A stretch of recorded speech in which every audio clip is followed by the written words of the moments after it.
Hey guys, welcome to Robin Hood Diaries again today. Hope you're well.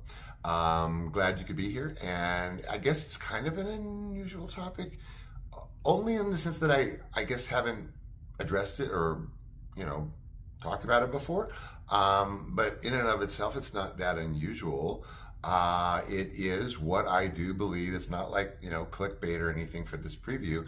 To be up there with the greatest cameos on film, and up there certainly with one of the most anticipated, for lack of maybe a better word, cameos ever put to film. So again, like I said, I'm not like baiting you into that. I really do believe that it is up there with, like I said, the greatest cameos, and also of the most anticipated ever put to film, as I said. So this film, of course, as you may already know from the preview, is Dr. Sleep. Dr. Sleep is, by all accounts, a sequel to The Shining. Now, as many of us know, The Shining is up there in my top 10 favorite films of all time. And I did a whole show about that, so I'm not going to go into why that is. I will say, although I don't want to dive too deep into this, because then it'll become like a different show, but it's going to be there, is that I do believe Dr. Sleep is one of the best sequels to a film that I have ever seen. Now, providing that you see the director's cut.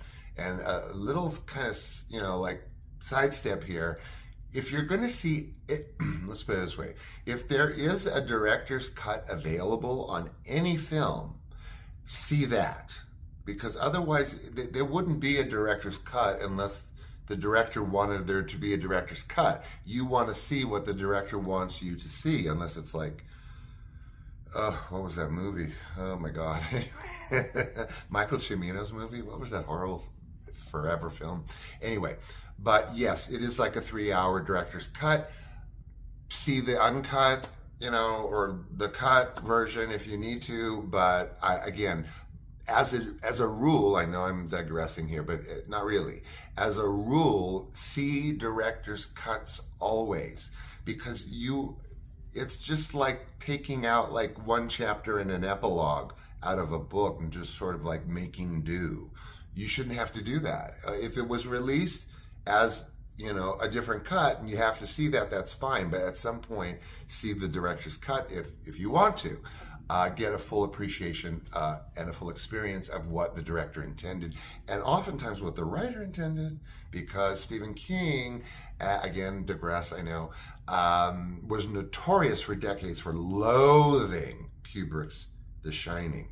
Long story longer, when Dr. Sleep was made with his, participation of sorts, he has gone on record saying that Dr. Sleep gave him a newfound appreciation of Kubrick's version of his book, which is different than the book, and now he likes it.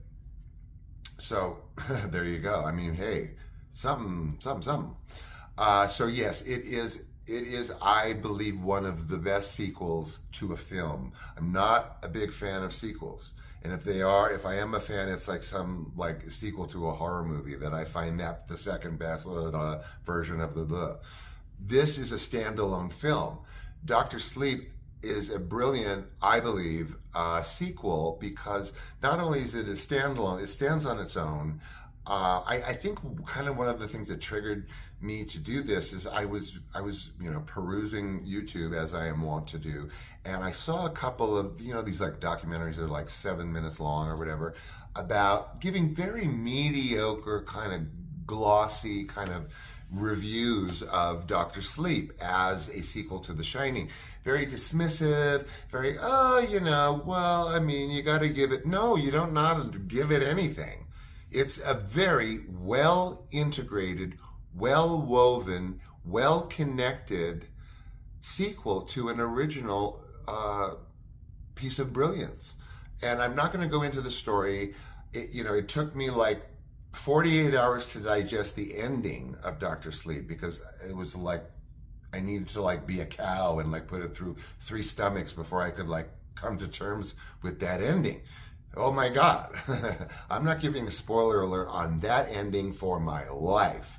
Okay, so here we are in Sean's, what he believes, one of the greatest sequels ever, to one of his favorite films ever. Again, surprising. So when I first saw Dr. Sleep, believe it or not, guys, I knew Henry Thomas had worked with this director on House of Usher, and I think they did two together, Fall of the House of Usher or something. So I knew that they had worked together on that, but I did not know that director did Dr. Sleep. Therefore, or sort of you would assume, I also did not know that Henry Thomas was in Dr. Sleep. So I went into Dr. Sleep wanting to tackle the sequel to The Shining, not